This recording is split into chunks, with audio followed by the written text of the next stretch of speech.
आज मु आसिक पहुंच जाइए तो आपण मैंने देखिपे भूमिका चक्षु हॉस्पिटल पाखरे रही मी बाइक रो इलेक्ट्रिक स्कूटर जहाँ तार आउ गोटे नुआ मी बाइक तो आप देखिपे से जगह मु पहुंची बर्तमान सार सहित कथा गाड़ी जदि आपण माने पेट्रोल बाइक इलेक्ट्रिक बाइक ये दुईटी मध्य कौन जानते तो आज मु कहवाई जाऊँगी जदि आप इलेक्ट्रिक बाइक किणुचंती ताहले लोकल हिसाब से आम जब मार्केट उपरे बुलुचे केते किलोमीटर पर्यंत जापर देखो 100 किलोमीटर पर्यंत जापर प्रथम कहीदे जदि आम पेट्रोल गाड़ी जड़े लोक किणुची ताले से आम मान को 40 किंबा 35 आरी भितर लोक मैंने रोचंती ता बाद आप माइलेज गाड़ी भी रोची किंतु मु आज कहवाई चाहूँगी जदि आम 110 टंका खर्च करुचे आउ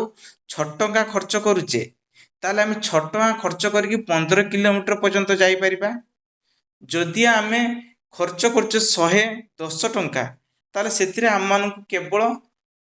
50 रु ना 40 किलोमीटर पर्यंत गाड़ी जापर ताठू जी हल्का गाड़ी किणुची भाई पेट्रोल गाड़ी से अलग कथा किंतु मैं आज वीडियो दी डेमो आपण मानक देखी जदि आपण मैंने 90 रु नहीं कि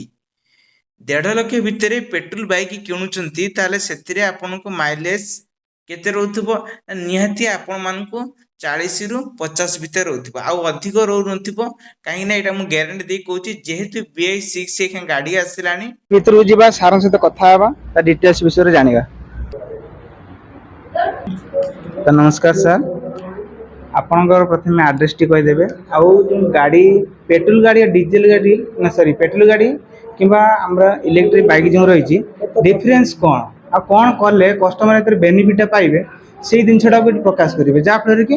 व्यूअर्स माने जानिबा दरकार तो आपन एड्रेस है 16 आपनकर उत्तरेश्वर पाख भूमिका हॉस्पिटल पाखरे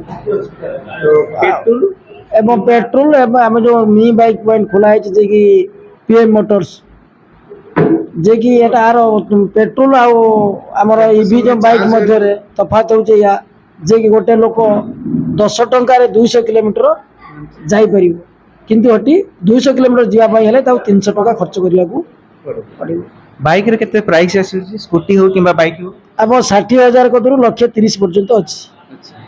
ता सहित आपण यदि कहिबा केते समय एटा चार्ज होची